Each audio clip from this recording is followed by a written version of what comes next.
Anne's House of Dreams by Lucy Maud Montgomery. Chapter 1. In the Garret of Green Gables. "Thanks be, I'm done with geometry, learning or teaching it," said Anne Shirley a trifle vindictively, as she thumped a somewhat battered volume of Euclid into a big chest of books, banged the lid in triumph, and sat down upon it, looking at Diana Wright across the Green Gables garret, with gray eyes that were like a morning sky. The garret was a shadowy, suggestive, delightful place, as all garrets should be. Through the open window by which Anne sat blew the sweet, scented, sun-warm air of the August afternoon. Outside, poplar boughs rustled and tossed in the wind. Beyond them were the woods, where Lover's Lane wound its enchanted path, and the old apple orchard, which still bore its rosy harvest munificently. And over all was a great mountain range of snowy clouds in the blue southern sky. Through the other window was glimpsed a distant, white-capped blue sea, the beautiful St. Lawrence Gulf, on which floats like a jewel Abegweit, whose softer, sweeter Indian name has long been forsaken for the more prosaic one of Prince Edward Island. Diana Wright, 3 years older than when we last saw her, had grown somewhat matronly in the intervening time. But her eyes were as black and brilliant, her cheeks as rosy, and her dimples as enchanting as in the long-ago days when she and Anne Shirley had vowed eternal friendship in the garden at Orchard Slope. In her arms she held a small, sleeping, black-curled creature who for 2 happy years had been known to the world of Avonlea as small Anne Cordelia. Avonlea folks knew why Diana had called her Anne, of course, but Avonlea folks were puzzled by the Cordelia. There had never been a Cordelia in the Wright or Barry connections. Mrs. Harmon Andrews said she supposed Diana had found the name in some trashy novel, and wondered that Fred hadn't more sense than to allow it. But Diana and Anne smiled at each other. They knew how small Anne Cordelia had come by her name. "You always hated geometry," said Diana with a retrospective smile. "I should think you'd be real glad to be through with teaching anyhow." "Oh, I've always liked teaching, apart from geometry. These past 3 years in Summerside have been very pleasant ones. Mrs. Harmon Andrews told me when I came home that I wouldn't likely find married life as much better than teaching as I expected. Evidently Mrs. Harmon is of Hamlet's opinion that it may be better to bear the ills that we have than fly to others that we know not of." Anne's laugh, as blithe and irresistible as of yore, with an added note of sweetness and maturity, rang through the garret. Marilla, in the kitchen below, compounding blue plum preserve, heard it and smiled, then sighed to think how seldom that dear laugh would echo through Green Gables in the years to come. Nothing in her life had ever given Marilla so much happiness as the knowledge that Anne was going to marry Gilbert Blythe. But every joy must bring with it its little shadow of sorrow. During the 3 Summerside years, Anne had been home often for vacations and weekends. But after this, a biannual visit would be as much as could be hoped for. "You needn't let what Mrs. Harmon says worry you," said Diana with the calm assurance of the 4 years matron. "Married life has its ups and downs, of course. You mustn't expect that everything will always go smoothly. But I can assure you, Anne, that it's a happy life when you're married to the right man." Anne smothered a smile. Diana's airs of vast experience always amused her a little. "I dare say I'll be putting them on, too, when I've been married 4 years," she thought. "Surely my sense of humor will preserve me from it, though." "Is it settled yet where you're going to live?" asked Diana, cuddling small Anne Cordelia with the inimitable gesture of motherhood which always sent through Anne's heart, filled with sweet, unuttered dreams and hopes, a thrill that was half pure pleasure and half a strange, ethereal pain. "Yes, that was what I wanted to tell you when I phoned you to come down today. By the way, I can't realize that we really have telephones in Avonlea now. It sounds so preposterously up-to-date and modernish for this darling, leisurely old place." "We can thank the Avis for them," said Diana. "We should never have got the line if they hadn't taken the matter up and carried it through. There was enough cold water thrown to discourage any society, but they stuck to it nevertheless. You did a splendid thing for Avonlea when you founded that society, Anne. What fun we did have at our meetings. Will you ever forget the Blue Hall and Judson Parker's scheme for painting medicine advertisements on his fence?" "I don't know that I'm wholly grateful to the Avis in the matter of the telephone," said Anne. "Oh, I know it's most convenient, even more so than our old device of signaling to each other by flashes of candlelight. And as Mrs. Rachel says, Avonlea must keep up with the procession, that's what. But somehow I feel as if I didn't want Avonlea spoiled by what Mr. Harrison, when he wants to be witty, calls modern inconveniences. I should like to have it kept always just as it was in the dear old years. That's foolish and sentimental and impossible. So I shall immediately become wise and practical and possible. The telephone, as Mr. Harrison concedes, is a buster of a good thing, even if you do know that probably half a dozen interested people are listening along the line. That's the worst of it, sighed Diana. It's so annoying to hear the receivers going down whenever you ring anyone up. They say Mrs. Harmon Andrews insisted that their phone should be put in their kitchen just so that she could listen whenever it rang and keep an eye on the dinner at the same time. Today, when you called me, I distinctly heard that queer clock of the Pyes striking, so no doubt Josie or Gertie was listening. Oh, so that is why you said you've got a new clock at Green Gables, haven't you? I couldn't imagine what you meant. I heard a vicious click as soon as you had spoken. I suppose it was the Pye receiver being hung up with profane energy. Well, never mind the Pyes. As Mrs. Rachel says, Pyes they always were, and Pyes they always will be. World without end, amen. I want to talk of pleasanter things. It's all settled as to where my new home shall be. Oh, Anne, where? I do hope it's near here. No, that's the drawback. Gilbert is going to settle at Four Winds Harbor, 60 miles from here. 60? It might as well be 600, sighed Diana. I never can get further from home now than Charlottetown. You'll have to come to Four Winds. It's the most beautiful harbor on the island. There's a little village called Glen St. Mary at its head, and Dr. David Blythe has been practicing there for 50 years. He is Gilbert's great-uncle, you know. He's going to retire, and Gilbert is to take over his practice. Dr. Blythe is going to keep his house, though, so we shall have to find a habitation for ourselves. I don't know yet what it is, or where it will be in reality, but I have a little house of dreams all furnished in my imagination. A tiny, delightful castle in Spain. Where are you going for your wedding tour? Asked Diana. Nowhere. Don't look horrified, Diana, dearest. You suggest Mrs. Harmon Andrews. She, no doubt, will remark condescendingly that people who can't afford wedding towers are real sensible not to take them, and then she'll remind me that Jane went to Europe for hers. I want to spend my honeymoon at Four Winds, in my own dear house of dreams. And you've decided not to have any bridesmaid? There isn't anyone to have. You and Phil and Priscilla and Jane all stole a march on me in the matter of marriage, and Stella is teaching in Vancouver. I have no other kindred soul, and I won't have a bridesmaid who isn't. But you are going to wear a veil, aren't you? Asked Diana anxiously. Yes, indeedy. I shouldn't feel like a bride without one. I remember telling Matthew that evening when he brought me to Green Gables that I never expected to be a bride because I was so homely no one would ever want to marry me unless some foreign missionary did. I had an idea then that foreign missionaries couldn't afford to be finicky in the matter of looks if they wanted a girl to risk her life among cannibals. You should have seen the foreign missionary Priscilla married. He was as handsome and inscrutable as those daydreams we once planned to marry ourselves, Diana. He was the best-dressed man I ever met, and he raved over Priscilla's ethereal golden beauty. But of course there are no cannibals in Japan. Your wedding dress is a dream anyhow, sighed Diana rapturously. You'll look like a perfect queen in it. You're so tall and slender. How do you keep so slim, Anne? I'm fatter than ever. I'll soon have no waist at all. Stoutness and slimness seem to be matters of predestination, said Anne. At all events, Mrs. Harmon Andrews can't say to you what she said to me when I came home from Summerside. Well, Anne, you're just about as skinny as ever. It sounds quite romantic to be slender, but skinny has a very different tang. Mrs. Harmon has been talking about your trousseau. She admits it's as nice as Jane's, although she says Jane married a millionaire and you're only marrying a poor young doctor without a cent to his name. Anne laughed. My dresses are nice. I love pretty things. I remember the first pretty dress I ever had, the brown Gloria Matthew gave me for our school concert. Before that, everything I had was so ugly. It seemed to me that I stepped into a new world that night.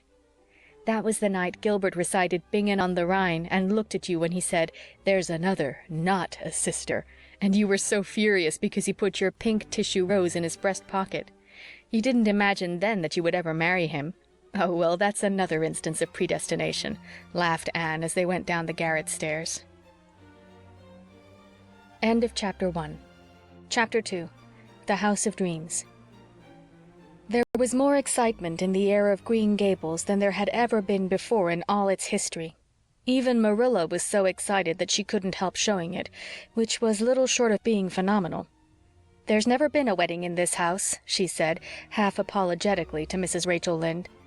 "When I was a child, I heard an old minister say that a house was not a real home until it had been consecrated by a birth, a wedding, and a death.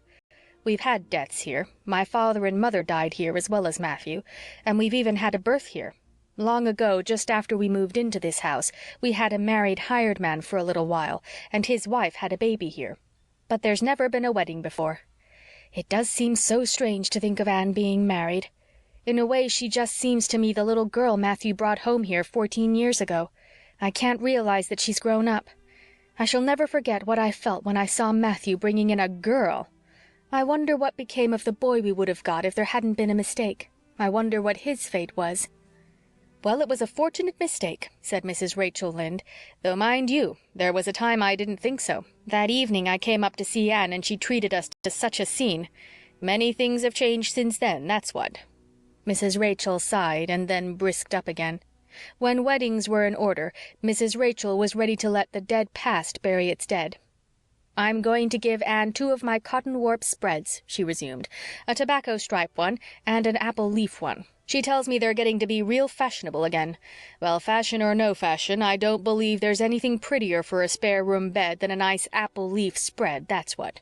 I must see about getting them bleached. I've had them sewed up in cotton bags ever since Thomas died, and no doubt they're an awful color. But there's a month yet, and dew bleaching will work wonders." Only a month. Marilla sighed and then said proudly, "I'm giving Anne that half-dozen braided rugs I have in the garret. I never supposed she'd want them. They're so old-fashioned, and nobody seems to want anything but hooked mats now. But she asked me for them, said she'd rather have them than anything else for her floors. They are pretty. I made them of the nicest rags and braided them in stripes. It was such company these last few winters. And I'll make her enough blue plum preserve to stock her jam closet for a year. It seems real strange. Those blue plum trees hadn't even a blossom for 3 years, and I thought they might as well be cut down.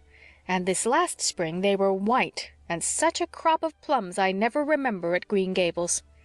Well, thank goodness that Anne and Gilbert really are going to be married after all. It's what I've always prayed for," said Mrs. Rachel, in the tone of one who is comfortably sure that her prayers have availed much.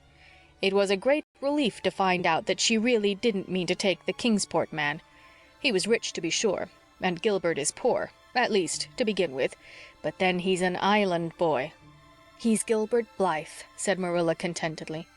Marilla would have died the death before she would have put into words the thought that was always in the background of her mind whenever she had looked at Gilbert from his childhood up, the thought that, had it not been for her own willful pride, long, long ago, he might have been her son. Marilla felt that in some strange way his marriage with Anne would put right that old mistake. Good had come out of the evil of the ancient bitterness. As for Anne herself, she was so happy that she almost felt frightened. The gods, so say the old superstition, do not like to behold 2 happy mortals. It is certain, at least, that some human beings do not. 2 of that ilk descended upon Anne one violet dusk and proceeded to do what in them lay to prick the rainbow bubble of her satisfaction. If she thought she was getting any particular prize in young Dr. Blythe, or if she imagined that he was still as infatuated with her as he might have been in his salad days, it was surely their duty to put the matter before her in another light. Yet these 2 worthy ladies were not enemies of Anne. On the contrary, they were really quite fond of her, and would have defended her as their own young had anyone else attacked her. Human nature is not obliged to be consistent. Mrs. Inglis, née Jane Andrews, to quote from the Daily Enterprise, came with her mother and Mrs. Jasper Bell. But in Jane the milk of human kindness had not been curdled by years of matrimonial bickerings. Her lines had fallen in pleasant places. In spite of the fact, as Mrs. Rachel Lynde would say, that she had married a millionaire, her marriage had been happy.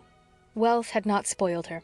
She was still the placid, amiable, pink-cheeked Jane of the old quartet, sympathizing with her old chum's happiness and as keenly interested in all the dainty details of Anne's trousseau as if it could rival her own silken and bejeweled splendors. Jane was not brilliant, and had probably never made a remark worth listening to in her life, but she never said anything that would hurt anyone's feelings, which may be a negative talent, but is likewise a rare and enviable one. "So Gilbert didn't go back on you after all," said Mrs. Harmon Andrews, contriving to convey an expression of surprise in her tone. "Well, the Blythes generally keep their word when once they've passed it, no matter what happens. Let me see, you're 25, aren't you, Anne? When I was a girl, 25 was the first corner, but you look quite young. Red-headed people always do." "Red hair is very fashionable now," said Anne, trying to smile, but speaking rather coldly. Life had developed in her a sense of humor which helped her over many difficulties, but as yet nothing had availed to steel her against a reference to her hair. So it is," conceded Mrs. Harmon. "There's no telling what queer freaks fashion will take. Well, Anne, your things are very pretty and very suitable to your position in life, aren't they, Jane? I hope you'll be very happy. You have my best wishes, I'm sure. A long engagement doesn't often turn out well, but of course in your case it couldn't be helped." "Gilbert looks very young for a doctor. I'm afraid people won't have much confidence in him," said Mrs. Jasper Bell gloomily. Then she shut her mouth tightly as if she had said what she considered it her duty to say and held her conscience clear. She belonged to the type which always has a stringy black feather in its hat and straggling locks of hair on its neck. Anne's surface pleasure in her pretty bridal things was temporarily shadowed, but the deeps of happiness below could not thus be disturbed. And the little stings of Mesdames Bell and Andrews were forgotten when Gilbert came later, and they wandered down to the birches of the brook, which had been saplings when Anne had come to Green Gables, but were now tall ivory columns in a fairy palace of twilight and stars. In their shadows Anne and Gilbert talked in lover fashion of their new home and their new life together. "I found a nest for us, Anne." "Oh, where? Not right in the village, I hope. I wouldn't like that altogether." "No. There was no house to be had in the village. This is a little white house on the harbor shore, halfway between Glen St. Mary and Four Winds Point. It's a little out of the way, but when we get a phone in that won't matter so much. The situation is beautiful. It looks to the sunset and has the great blue harbor before it. The sand dunes aren't very far away. The sea winds blow over them, and the sea spray drenches them. But the house itself, Gilbert, our first home, what is it like?" "Not very large, but large enough for us. There's a splendid living room with a fireplace in it downstairs, and a dining room that looks out on the harbor, and a little room that will do for my office. It is about 60 years old, the oldest in Four Winds, but it has been kept in pretty good repair, and was all done over about 15 years ago, shingled, plastered, and refloored. It was well built to begin with. I understand that there was some romantic story connected with its building, but the man I rented it from didn't know it. He said Captain Jim was the only one who could spin that old yarn now." "Who is Captain Jim?" "The keeper of the lighthouse on Four Winds Point. You'll love that Four Winds light, Anne. It's a revolving one, and it flashes like a magnificent star through the twilights. We can see it from our living room windows and our front door." "Who owns the house?" "Well, it's the property of the Glen St. Mary Presbyterian Church now, and I rented it from the trustees, but it belonged until lately to a very old lady, Miss Elizabeth Russell. She died last spring, and as she had no near relatives she left her property to the Glen St. Mary Church. Her furniture is still in the house, and I bought most of it, for a mere song, you might say, because it was all so old-fashioned that the trustees despaired of selling it. Glen St. Mary folks prefer plush brocade and sideboards with mirrors and ornamentations, I fancy. But Miss Russell's furniture is very good, and I feel sure you'll like it, Anne." "So far good," said Anne, nodding cautious approval. "But, Gilbert, people cannot live by furniture alone. You haven't yet mentioned one very important thing. Are there trees about this house?" "Heaps of them, oh Dryad. There is a big grove of fir trees behind it, 2 rows of Lombardy poplars down the lane, and a ring of white birches around a very delightful garden.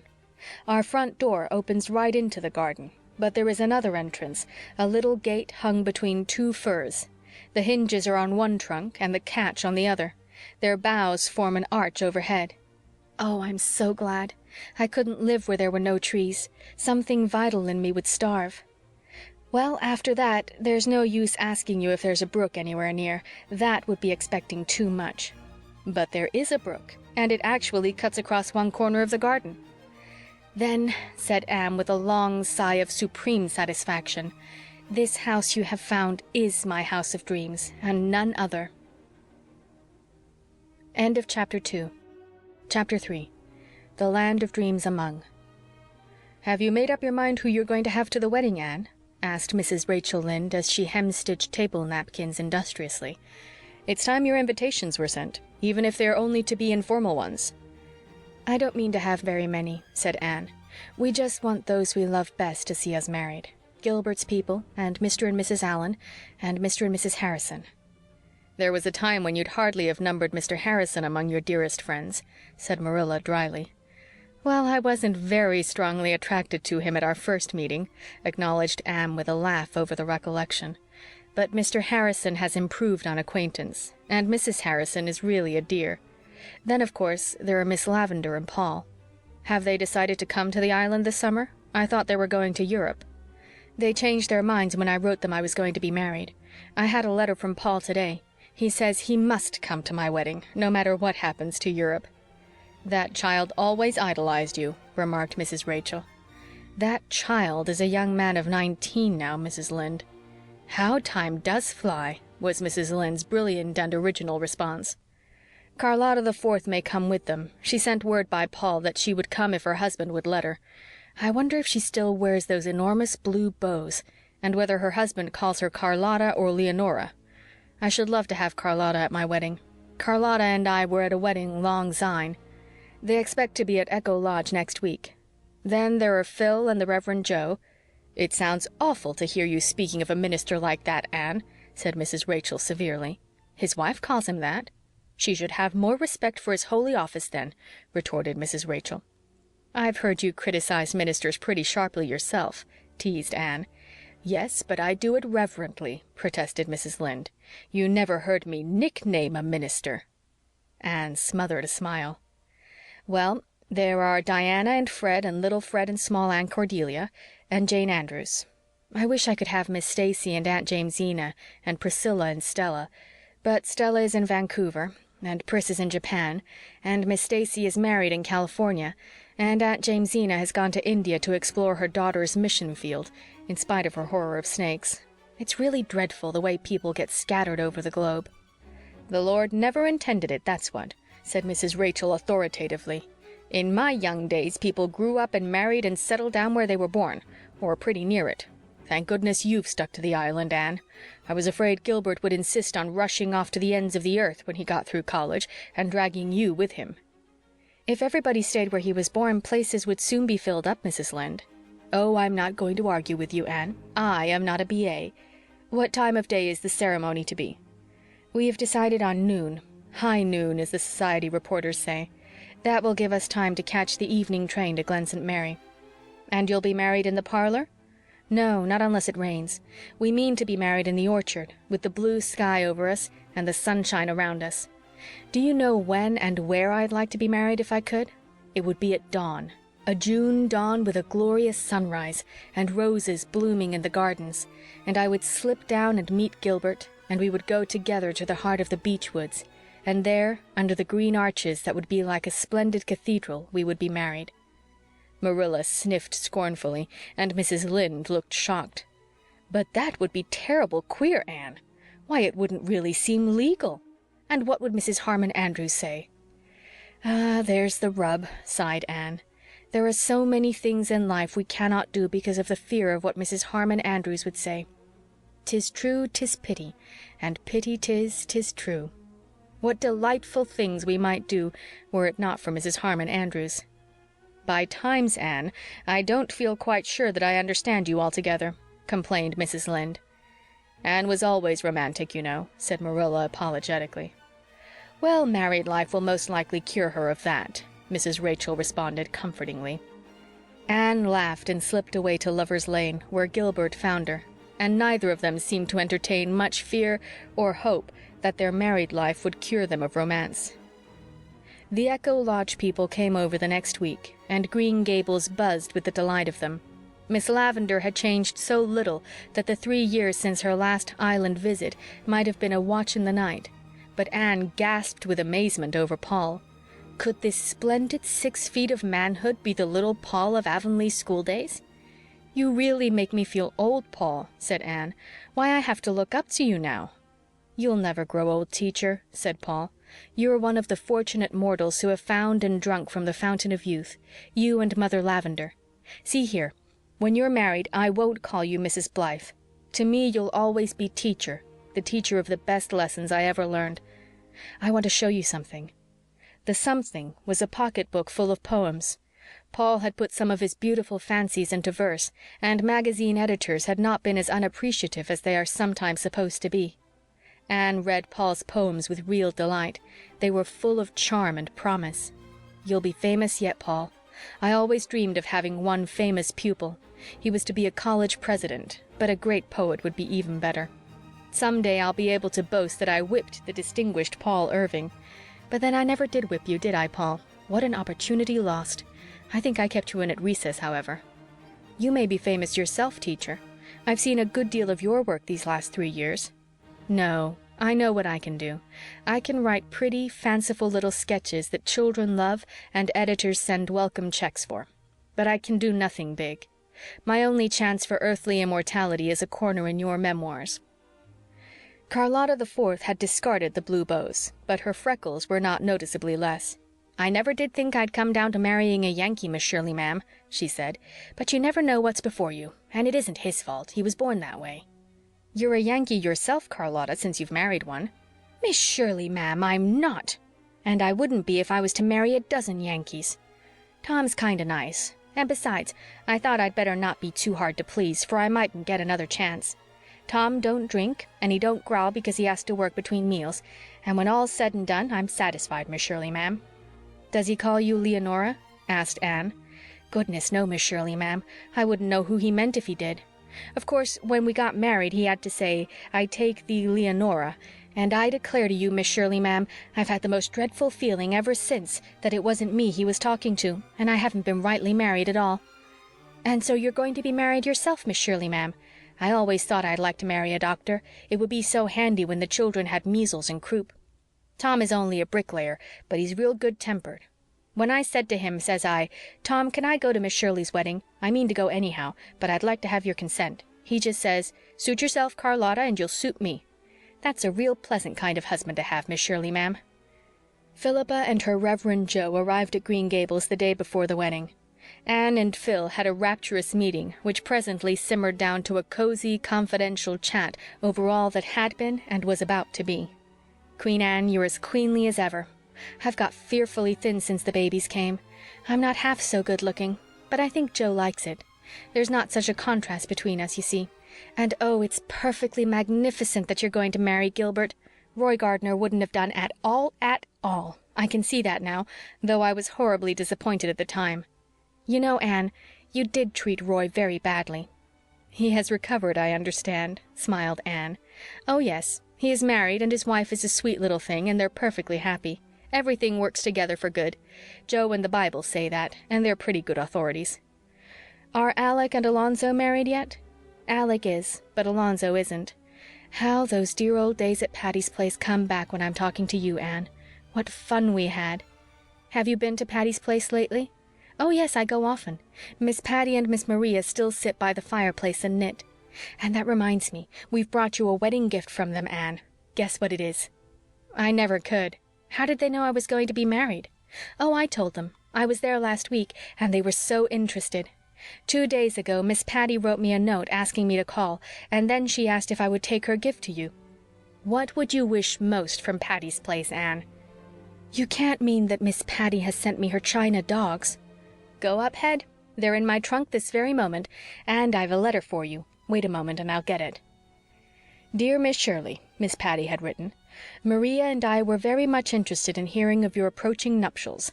We send you our best wishes. Maria and I have never married, but we have no objection to other people doing so. We are sending you the china dogs. I intended to leave them to you in my will, because you seem to have sincere affection for them. But Maria and I expect to live a good while yet, D.V., so I have decided to give you the dogs while you are young. You will not have forgotten that Gog looks to the right and Magog to the left. Just fancy those lovely old dogs sitting by the fireplace in my house of dreams, said Anne rapturously. I never expected anything so delightful. That evening Green Gables hummed with preparations for the following day, but in the twilight Anne slipped away. She had a little pilgrimage to make on this last day of her girlhood, and she must make it alone.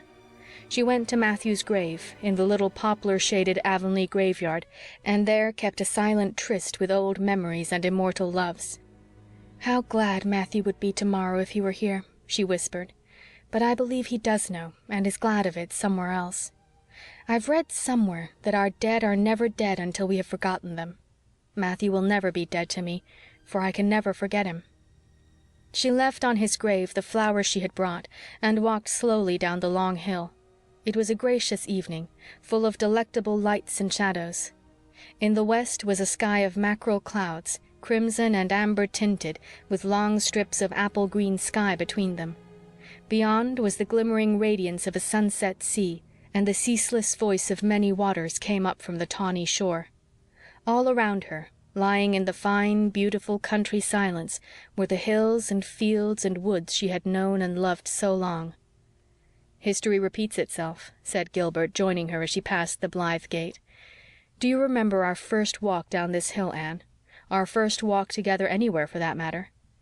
I was coming home in the twilight from Matthew's grave, and you came out of the gate, and I swallowed the pride of years and spoke to you. And all heaven opened before me," supplemented Gilbert. "From that moment I looked forward to tomorrow. When I left you at your gate that night and walked home, I was the happiest boy in the world. Anne had forgiven me." "I think you had the most to forgive. I was an ungrateful little wretch, and after you had really saved my life that day on the pond, too. How I loathed that load of obligation at first. I don't deserve the happiness that has come to me." Gilbert laughed and clasped tighter the girlish hand that wore his ring. Anne's engagement ring was a circlet of pearls. She had refused to wear a diamond. "I've never really liked diamonds since I found out they weren't the lovely purple I had dreamed. They will always suggest my old disappointment." "But pearls are for tears, the old legend says," Gilbert had objected. "I'm not afraid of that. And tears can be happy as well as sad. My very happiest moments have been when I had tears in my eyes. When Marilla told me I might stay at Green Gables, when Matthew gave me the first pretty dress I ever had, when I heard that you were going to recover from the fever. So give me pearls for our troth ring, Gilbert, and I'll willingly accept the sorrow of life with its joy." But tonight our lovers thought only of joy and never of sorrow, for the morrow was their wedding day, and their house of dreams awaited them on the misty purple shore of Four Winds Harbor. End of Chapter 3. Chapter 4. The First Bride of Green Gables. Anne wakened on the morning of her wedding day to find the sunshine winking in at the window of the little porch gable and a September breeze frolicking with her curtains. "I'm so glad the sun will shine on me," she thought happily. She recalled the first morning she had wakened in that little porch room, when the sunshine had crept in on her through the blossom drift of the old Snow Queen. That had not been a happy wakening, for it brought with it the bitter disappointment of the preceding night. But since then the little room had been endeared and consecrated by years of happy childhood dreams and maiden visions. To it she had come back joyfully after all her absences. At its window she had knelt through that night of bitter agony when she believed Gilbert dying, and by it she had sat in speechless happiness the night of her betrothal. Many vigils of joy and some of sorrow had been kept there, and today she must leave it forever. Henceforth it would be hers no more. 15-year-old Dora was to inherit it when she had gone. Nor did Anne wish it otherwise. The little room was sacred to youth and girlhood, to the past that was to close today before the chapter of wifehood opened. Green Gables was a busy and joyous house that forenoon. Diana arrived early, with little Fred and small Aunt Cordelia to lend a hand. Davy and Dora, the Green Gables twins, whisked the babies off to the garden. "Don't let small Aunt Cordelia spoil her clothes," warned Diana anxiously. "You needn't be afraid to trust her with Dora," said Marilla. "That child is more sensible and careful than most of the mothers I've known. She's really a wonder in some ways. Not much like that other harum-scarum I brought up." Marilla smiled across her chicken salad at Anne. It might even be suspected that she liked the harum-scarum best after all. "Those twins are real nice children," said Mrs. Rachel when she was sure they were out of earshot. "Dora is so womanly and helpful, and Davy is developing into a very smart boy. He isn't the holy terror for mischief he used to be. I never was so distracted in my life as I was the first 6 months he was here," acknowledged Marilla. "After that, I suppose I got used to him. He's taken a great notion to farming lately, and he wants me to let him try running the farm next year. I may, for Mr. Barry doesn't think he'll want to rent it much longer, and some new arrangement will have to be made." "Well, you certainly have a lovely day for your wedding, Anne," said Diana, as she slipped a voluminous apron over her silken array. "You couldn't have had a finer one if you'd ordered it from Eaton's." "Indeed, there's too much money going out of this island to that same Eaton's," said Mrs. Lynde indignantly. She had strong views on the subject of octopus-like department stores, and never lost an opportunity of airing them. "And as for those catalogues of theirs, they're the Avonlea girls' Bible now, that's what. They pore over them on Sundays instead of studying the Holy Scriptures." "Well, they're splendid to amuse children with," said Diana. "Fred and Small Anne look at the pictures by the hour." "I amused 10 children without the aid of Eaton's catalogue," said Mrs. Rachel severely. "Come, you two, don't quarrel over Eaton's catalogue," said Anne gaily. "This is my day of days, you know. I'm so happy I want everyone else to be happy, too." "I'm sure I hope your happiness will last, child," sighed Mrs. Rachel. She did hope it truly, and believed it, but she was afraid it was in the nature of a challenge to Providence to flaunt your happiness too openly. Anne, for her own good, must be toned down a trifle. But it was a happy and beautiful bride who came down the old homespun carpeted stairs that September noon, the first bride of Green Gables, slender and shining-eyed in the midst of her maiden veil, with her arms full of roses. Gilbert, waiting for her in the hall below, looked up at her with adoring eyes. She was his at last, this evasive, long-sought Anne, won after years of patient waiting. It was to him she was coming in the sweet surrender of the bride. Was he worthy of her? Could he make her as happy as he hoped? If he failed her, if he could not measure up to her standard of manhood— Then, as she held out her hand, their eyes met, and all doubt was swept away in a glad certainty. They belonged to each other, and no matter what life might hold for them, it could never alter that. Their happiness was in each other's keeping, and both were unafraid. They were married in the sunshine of the old orchard, circled by the loving and kindly faces of long familiar friends. Mr. Allan married them, and the Reverend Joe made what Mrs. Rachel Lynde afterwards pronounced to be the most beautiful wedding prayer she had ever heard. Birds do not often sing in September, but one sang sweetly from some hidden bough while Gilbert and Anne repeated their deathless vows. Anne heard it and thrilled to it. Gilbert heard it and wondered only that all the birds in the world had not burst into jubilant song. Paul heard it and later wrote a lyric about it, which was one of the most admired in his first volume of verse. Charlotta the Fourth heard it and was blissfully sure it meant good luck for her adored Miss Shirley. The bird sang until the ceremony was ended, and then it wound up with one mad little, glad little trill. Never had the old gray-green house among its enfolding orchards known a blither, merrier afternoon. All the old jests and quips that must have done duty at weddings since Eden were served up, and seemed as new and brilliant and mirth-provoking as if they had never been uttered before. Laughter and joy had their way, and when Anne and Gilbert left to catch the Carmody train, with Paul as driver, the twins were ready with rice and old shoes, in the throwing of which Charlotta the Fourth and Mr. Harrison bore a valiant part. Marilla stood at the gate and watched the carriage out of sight down the long lane with its banks of goldenrod. Anne turned at its end to wave her last goodbye. She was gone. Green Gables was her home no more. Marilla's face looked very gray and old as she turned to the house which Anne had filled for 14 years, and even in her absence, with light and life. But Diana and her small fry, the Echo Lodge people, and the Allans had stayed to help the two old ladies over the loneliness of the first evening. and they contrived to have a quietly pleasant little supper time, sitting long around the table and chatting over all the details of the day.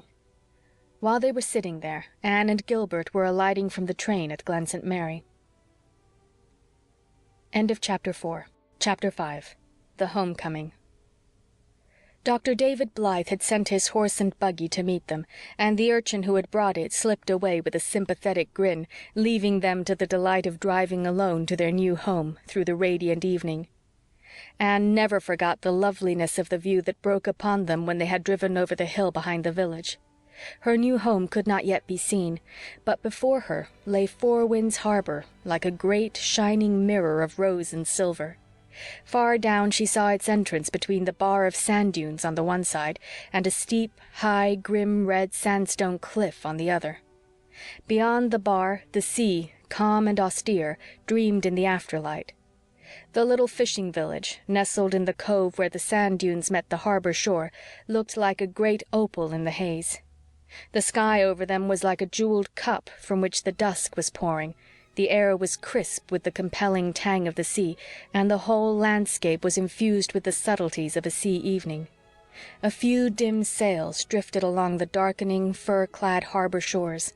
A bell was ringing from the tower of a little white church on the far side. Mellowly and dreamily sweet, the chime floated across the water, blent with the moan of the sea. The great revolving light on the cliff at the channel flashed warm and golden against the clear northern sky, a trembling, quivering star of good hope. Far out along the horizon was the crinkled gray ribbon of a passing steamer's smoke. "Oh, beautiful, beautiful," murmured Anne. "I shall love Four Winds, Gilbert. Where is our house?" "We can't see it yet. The belt of birch running up from that little cove hides it. It's about 2 miles from Glen St. Mary, and there's another mile between it and the lighthouse. We won't have many neighbors, Anne. There's only one house near us, and I don't know who lives in it. Shall you be lonely when I'm away?" "Not with that light and that loveliness for company. Who lives in that house, Gilbert?" "I don't know. It doesn't look exactly as if the occupants would be kindred spirits, Anne, does it?" The house was a large, substantial affair, painted such a vivid green that the landscape seemed quite faded by contrast. There was an orchard behind it, and a nicely kept lawn before it, but somehow there was a certain bareness about it. Perhaps its neatness was responsible for this. The whole establishment, house, barns, orchard, garden, lawn, and lane, was so starkly neat. "It doesn't seem probable that anyone with that taste in paint could be very kindred," acknowledged Anne, "unless it were an accident, like our blue hall. I feel certain there are no children there, at least. It's even neater than the old Copp place on the Tory Road, and I never expected to see anything neater than that." They had not met anybody on the moist red road that wound along the harbor shore. But just before they came to the belt of birch which hid their home, Anne saw a girl who was driving a flock of snow-white geese along the crest of a velvety green hill on the right. Great scattered firs grew along it. Between their trunks one saw glimpses of yellow harvest fields, gleams of golden sand-hills, and bits of blue sea. The girl was tall and wore a dress of pale blue print. She walked with a certain springiness of step and erectness of bearing. She and her geese came out of the gate at the foot of the hill as Anne and Gilbert passed. She stood with her hand on the fastening of the gate and looked steadily at them, with an expression that hardly attained to interest, but did not descend to curiosity. It seemed to Anne, for a fleeting moment, that there was even a veiled hint of hostility in it. But it was the girl's beauty which made Anne give a little gasp, a beauty so marked that it must have attracted attention anywhere.